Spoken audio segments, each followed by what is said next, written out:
আমার ভাই একজন মাছ ব্যবসায়ী ছিল, মাছ ব্যবসায়ী আমার ভাইয়ের সাথে কথা করতে চাইছে, আমার ভাই নেয় নাই, এই কারণে আমার ভাইয়ের হত্যা হয়েছে। আমার ভাই যখন মৃত্যু শয্যায় ছিল তখন আমি জিজ্ঞেস করছি, ভাই তোমাকে কে এরকম করে ঘুমাইছে? বলছে বুঝি আমারে চাই বললে চাপাড়ি দিয়া আমার পাউডা পুরা পাউডা গুড়া গুড়া করে ফেলাইছে। দুলাল চেয়ারম্যান, দুলাল পুরান দুলাল চেয়ারম্যান ছিল, তারপরে ডেলার ছিল, ডেলার ছিল পারভেজ বাচ্চু মাতবর, আমারে বলে গেছে আমার ভাই।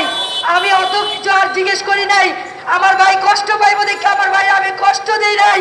কিন্তু আমরা বর্তমান সরকারের কাছে আমার ভাই বিচার চাই। আমার ভাই সর্বোচ্চ মৃত্যুর জন্য যে আমাদের বর্তমান সরকার ফাঁসি জন্য আমরা সবাই দাবি জানাইতেছি, ফাঁসি চাই, ফাঁসি চাই, রাসেল হত্যার ফাঁসি চাই, ফাঁসি চাই, ফাঁসি চাই, রাসেল হত্যার ফাঁসি চাই, ফাঁসি চাই, ফাঁসি চাই, রাসেল হত্যার ফাঁসি চাই, ফাঁসি চাই, ফাঁসি চাই, রাসেল হত্যার ফাঁসি চাই।